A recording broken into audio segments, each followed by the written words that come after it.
Je vais donc vous montrer aussi comment on peut modifier quelques petites choses sur le programme. Donc par exemple, comment changer la forme des marqueurs pour la trajectoire. Donc on va le faire pour la trajectoire. Ici, vous voyez que ce sont des marqueurs en forme de X. Je veux faire par exemple des triangles, je vais faire un chapeau. Voilà.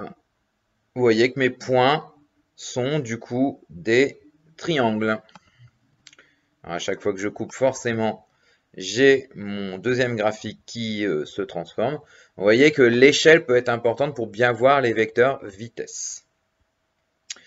Alors, si je veux relier les points de ma trajectoire par une ligne et non pas par des pointillés, eh bien, ici, je vais changer le type de point. Donc, vous voyez qu'ici, c'était cyan. Donc, déjà, par exemple, on va lui dire que c'est... Alors, on va mettre K pour black, puisque je sais que K, c'est black. Voilà. Donc là, vous voyez qu'on a la trajectoire qui se trace en noir, donc en gris, je chercherai. Alors par contre, petit défaut de Python, il fait exactement ce qu'on vous dit de ne pas faire en sciences physiques, c'est-à-dire relier à la règle point par point les positions. C'est ce que fait Python, surtout ne le faites pas. Si vous devez reproduire ce graphique, vous reproduisez la position de chaque point, certes, mais vous passez par les positions moyennes et vous essayez de dessiner une trajectoire qui ne sera pas toute biscornue comme ça. Donc en fait, normalement, ça ferait une jolie parabole. Là, il se peut que ça soit un petit problème de pointage au niveau du logiciel Avimeca ou Avistep, selon ce que vous avez utilisé. Forcément, ça fausse les données et les positions. Voilà, donc ici, bon, on a notre deuxième graphique qui se trace.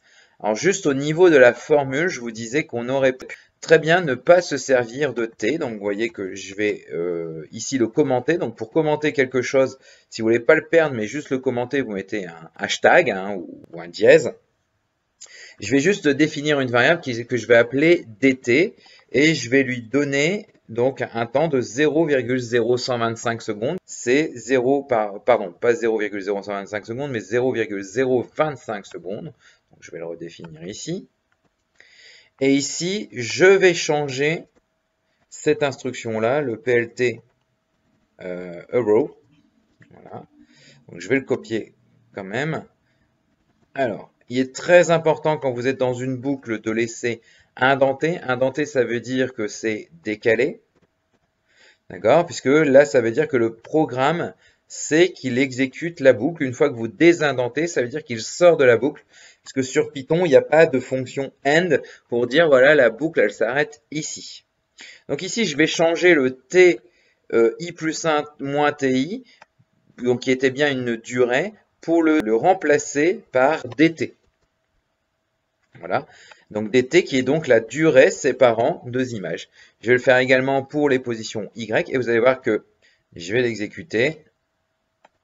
Voilà, j'ai toujours mon tracé de trajectoire. Et ici, mes vecteurs vitesse. Et vous voyez que ça n'a pas changé, en fait, ce que j'ai fait tout à l'heure. Donc, j'aurais pu très bien simplifier le calcul en mettant delta t, en le remplaçant par dt dans le programme. C'est une amélioration supplémentaire. Voilà. Voilà, maintenant c'est à vous de jouer pour le fichier trajectoire.csv qui reprend donc le pointage de la balle de tennis lâchée depuis le vélo et le pointage bien tout simplement du vélo qui avance.